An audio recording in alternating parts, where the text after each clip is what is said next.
datang di channel Injili. Salam Injili. Perkenalkan, nama saya Pengalaman Gula sebagai host dan rekan saya Erwin Sijai dan narasumber kita di pagi hari ini Dr. Junior Nathan Silalahi, Ketua STT Hagiasmus Mission Jakarta. Di pagi hari ini kita akan membahas tentang masuknya dosa. Kepada Bapak kami persilakan. Terima kasih. Salam. Saudara-saudara yang dikasihi Tuhan, berbicara tentang masuknya dosa ke dalam dunia, maka tidak terlepas dari kitab Kejadian pasal 2 dan 3. Kejadian pasal 2 dan 3 menjelaskan bagaimana Allah memberikan perintah kepada Adam dan Hawa untuk tidak boleh memakan buah yang ada di tengah taman tersebut. Namun, Tuhan juga memberikan perintah kuasa untuk menguasai seluruh Taman Eden dan seluruh apa yang ada di dalamnya. Dalam perintah tersebut berisikan tentang adanya pemberian kuasa. Allah memberikan kuasa kepada Adam dan Hawa untuk menguasai Taman dan Eden. Tetapi di samping itu juga ada yang disebut larangan. Nah, oleh sebab itu maka berbicara tentang free will, sebenarnya free will tidak ada yang benar-benar bebas. Ya. Kenapa saya katakan tidak ada yang bebas? Karena justru di dalam perintah tersebut itu juga merupakan suatu ikatan. Adanya larangan itu merupakan suatu ikatan.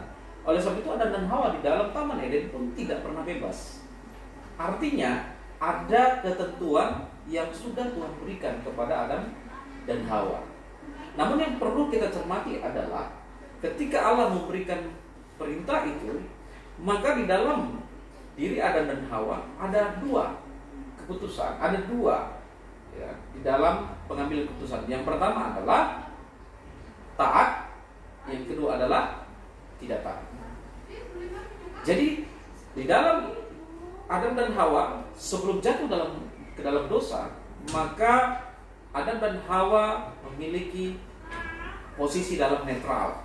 Netral artinya Adam dan Hawa belum tercemar dosa, belum dikuasai oleh dosa, sehingga peluang untuk taat kepada perintah Allah itu ada. Namun di satu sisi yang lain, peluang untuk tidak taat itu ada. Nah, dari manakah peluang tersebut didapatkan? Tentunya berasal dari Tuhan. Dengan demikian, peluang yang diberikan Allah kepada Adam dan Hawa atau yang disebut juga tanggung jawab itu juga merupakan berasal dari Allah dan diberikan kepada Adam dan Hawa untuk memanfaatkannya dengan baik. Sehingga berbicara tentang kejatuhan, kalau dalam kacamata kematahuan Allah, maka tidak ada yang tersembunyi. Allah tahu bahwa Adam dan Hawa pasti jatuh dalam dosa. Tetapi kita harus jujur juga melihat dalam realita fakta historisnya bahwa Allah memberikan tanggung jawab itu kepada Adam dan Hawa untuk taat. Allah tidak menginginkan Adam dan Hawa untuk tidak taat. Karena apabila kita berpendapat bahwa Allah menginginkan Adam dan Hawa untuk tidak taat, maka kita akan bertentangan dengan firman-Nya tadi, yaitu jangan kamu makan. Sehingga kalau boleh kita tarik kesimpulannya sebenarnya adalah Allah menginginkan Adam dan Hawa untuk taat kepada perintah Allah. Namun keputusan ada di dalam tangan Adam dan Hawa, apakah taat atau tidak. Dan fakta historisnya kita ketahui bersama dalam kitab Kejadian pasal 3 bahwa mereka mengambil keputusan yang salah, mereka melawan perintah Allah, tidak taat pada perintah Allah. Dan akhirnya mereka pun berada di bawah kutuk maut. Roma 6 ayat 23 berkata bahwa upah dosa adalah maut. Silakan. Baik, saat ini kita masuk dalam ruang diskusi. Kepada rekan saya kami persilakan. Oke, terima kasih. Dari penjelasan Bapak tadi, saya telah mencatat ada 4 pertanyaan. Dan langsung saja pada pertanyaan yang pertama. Tadi dalam konteks pasal Kejadian 2 dan 3, di sana ada satu perintah yang diberikan Allah kepada manusia, yaitu tentang jangan memakan buah pohon pengetahuan yang baik dan yang jahat. Lantas bagaimana kalau Adam dan Hawa menuruti perintah itu, dalam arti tidak memakan buah tersebut, apakah mereka tetap hidup selama-lamanya atau abadi, begitu Pak? Baik, terima kasih.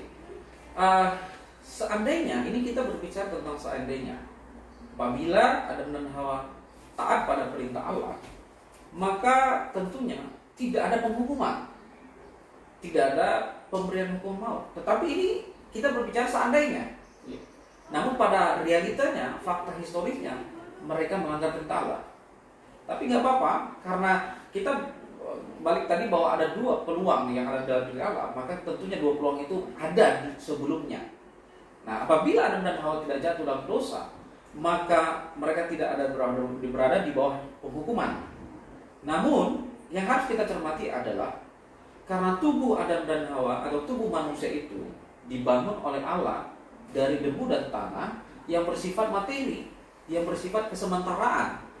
Maka meskipun Adam dan Hawa tidak melanggar, tidak jatuh dalam dosa, sesungguhnya karena tubuh kita manusia ini, tubuh Adam dan Hawa itu adalah materi tanah, maka saya yakin bahwa tubuh mereka itu akan merosot karena dari debu dan tanah. Tetapi kita perhatikan bahwa usia dari manusia itu panjang.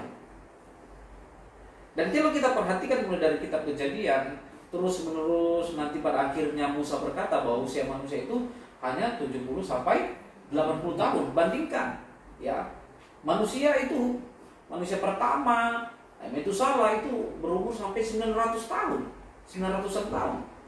Tapi perhatikan sekarang hanya 70 tahun, 80 tahun kata pemazmur, dan itu dikatakan oleh Musa. Jadi saya percaya bahwa meskipun Adam dan Hawa tidak jatuh dalam dosa, maka mereka manusia tetap mengalami kematian, namun mengalami umur yang panjang. Tapi ya, kerohanian mereka akan tertata dengan baik, persekutuan mereka dengan Tuhan akan tertata dengan baik. Terima kasih Pak untuk pertanyaan yang pertama, dan kita akan lanjut dalam pertanyaan yang kedua yang telah tulis di sini, masih berkaitan tentang kata perintah Pak. Lantas apa yang membuat manusia pertama itu, yaitu Adam dan Hawa, tidak taat dengan perintah Allah? Ya, apa yang membuat Adam dan Hawa tidak taat pada perintah Allah? Maka di sini kita lihat ada faktor X, faktor luar. Faktor X-nya apa? Yaitu ada di dalam Kejadian 3 ayat 1, di sana dikatakan adanya ular, adanya Satan, iblis. Iblis menggoda pertama kali Hawa dan berikutnya jatuh ke Adam. Jadi faktor yang menyebabkan mereka jatuh, salah satu yang paling besar adalah iblis. Apa yang dilakukan iblis? Iblis memutarbalikkan fakta, ya, menipu Hawa dan berkata, apabila nanti engkau memakannya, maka engkau akan sama seperti Allah. Nah, perhatikan bahwa posisi Adam dan Hawa itu masih netral sebelumnya. Netral artinya tanpa dosa, belum jatuh dalam dosa, belum tercemar oleh dosa. Nah, yang menjadi faktor X inilah yang menjadi pemicu. Ya, sehingga boleh dikatakan bahwa faktor penyebab mereka jatuh dalam dosa, faktor X, yaitu faktor dari iblis tersebut. Nah, faktor itu yang membuat hati Adam dan Hawa tertarik untuk memakannya, sehingga mereka jatuh dalam dosa. Selain dari faktor X tadi Pak, apakah dalam diri internalnya si Adam dan Hawa itu punya juga yang membuat mereka tidak taat terhadap perintah Tuhan tersebut? Ya, kalau berbicara dalam diri Adam dan Hawa yang posisi netral, yang belum tercemar oleh dosa, maka sesungguhnya mereka tidak ada dosa sama sekali, tetapi adanya di sana keputusan, adanya di situ pengambilan keputusan. Nah, pengambilan keputusan ini, ya, yang membuat mereka jatuh. Ketika mereka mengambil keputusan untuk tidak taat, nah disitulah mereka jatuh dalam dosa. Ya. Terima kasih Pak untuk jawaban dari pertanyaan kedua. Ya. Saya akan lanjut ke pertanyaan yang ketiga tentang dampak dosa. Jadi pertanyaan saya sini adalah sejauh mana dampak dosa terhadap kehidupan Adam dan Hawa dan manusia sesudah mereka dan sampai saat ini. Ya. Kalau berbicara tentang dampak dosa, maka Roma 6 ayat 23 dikatakan upah dosa adalah maut. Ya, rusaknya hubungan antara Allah ya, dan manusia. Dan Tuhan Allah menjatuhkan mereka hukuman. Jadi itu dimulai dari yang pasal 3, maka Adam dan Hawa diusir dari Taman Eden. Itu berarti merupakan putusnya hubungan. Kenapa? Karena Adam dan Hawa telah jatuh dalam dosa dan kehidupan mereka tercemar oleh dosa, maka tidak layak lagi untuk berada di Taman Eden, sehingga Allah mengusir mereka. Dan ini membuat seluruh kehidupan Adam dan Hawa, karena mereka melanggar perintah Allah tersebut, maka mereka pun seluruh nature kehidupan dalam diri Adam dan Hawa itu jatuh dalam dosa, dan seluruh kehidupan, pikiran, perasaan, kehendak mereka semata-mata melakukan dosa. Nah, oleh sebab itu maka maut, ya, hukuman sudah berada di dalam kehidupan Adam dan Hawa, kematian kekal. Demikian. Oke, terima kasih Pak. Saya akan melanjut dengan pertanyaan yang sering muncul di kalangan teologi maupun di kalangan perdebatan-perdebatan tentang dosa. Pertanyaan begini, bagaimana menurut Bapak tentang pertanyaan yang saat ini telah membumi di kalangan teologi tentang apakah Allah itu merencanakan dosa? Ya, terima kasih. Pertanyaannya adalah apakah Allah merencanakan dosa? Nah, pertama sekali kita harus mendefinisikan arti kata merencanakan. Merencanakan itu merupakan kata kerja aktif. Merencanakan itu artinya menyusun rancangan. Menyusun rancangan sedemikian rupa, ya, untuk melakukan sesuatu, dan itu tersusun rapi. Nah, kalau kata merencanakan ini dihubungkan dengan tadi predikannya adalah dosa, Allah merencanakan dosa, Allah merancangkannya, mengkonsepnya agar dosa masuk, agar Adam dan berarti di dalam juga agar Adam dan Hawa jatuh dalam dosa, agar seluruh umat manusia juga jatuh dalam dosa. Saya kira ini bertentangan dengan nature Allah yang adalah Al-Qudus, atribut Allah yang adalah kudus.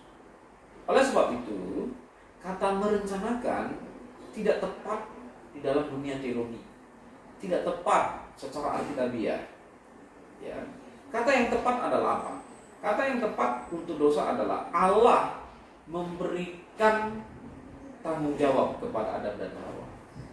Karena Allah telah memberikan tanggung jawab untuk mengambil keputusan, maka Adam dan Hawa lah yang bertanggung jawab. Nah, ketika Allah tidak memberikan tanggung jawab itu, maka itu tidak akan pernah terjadi. Itu tidak akan pernah terjadi. Nah, oleh sebab itu, karena Allah memberikannya, maka itu ada di dalam keputusan Adam dan Hawa. Oleh sebab itu, saya tidak setuju untuk penggunaan kata Allah merencanakan dosa, tetapi saya lebih setuju menggunakan Allah mengizinkan dosa masuk. Kata mengizinkan ini berarti bahwa Allah karena telah memberikan tanggung jawab untuk pengambilan keputusan kepada Adam dan Hawa. Karena Adam dan Hawa bukanlah robot. Adam dan Hawa bukanlah robot. Adam dan Hawa diciptakan oleh Allah dengan pikiran, perasaan, dan kehendak segambar dan serupa dengan Allah untuk dapat mengambil keputusan. Ya, sehingga kata merencanakan di dalam penggunaan istilah teologi Allah merencanakan dosa tentunya pastinya tidak tepat.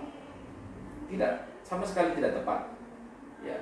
Oleh sebab itu dalam bukunya Louis Berkouw berkata bahwa ketetapan Allah dalam merencanakan dosa itu adalah ketetapan Allah yang mengizinkan. Artinya posisi Allah di situ adalah bisa dianggap seperti pasif. Kita tahu bahwa Allah tidak pernah pasif, tetapi dalam konteks itu Allah mengizinkan dosa masuk. Ya, Allah mengizinkan dosa masuk. Apakah dalam hal ini Allah tidak berdaulat? Allah tetap berdaulat. Di mana letak kedaulatan Allah? Allah tetap mengontrol alam semesta ini. Ya. Allah tetap memberikan solusi-solusi yang terbaik bagi karya keselamatan atas kita semua. Baik, terima kasih untuk pencerahan dari beberapa pertanyaan yang muncul dari Pak. Ya. Untuk acara selanjutnya saya kembali ke Pak. Terima kasih Pak buat pemaparan materi buat pagi hari ini, bahkan kepada rekan saya. Dan demikian saja obrolan kita tentang doktrin Injil. Tuhan Yesus memberkati. Shalom. Salam.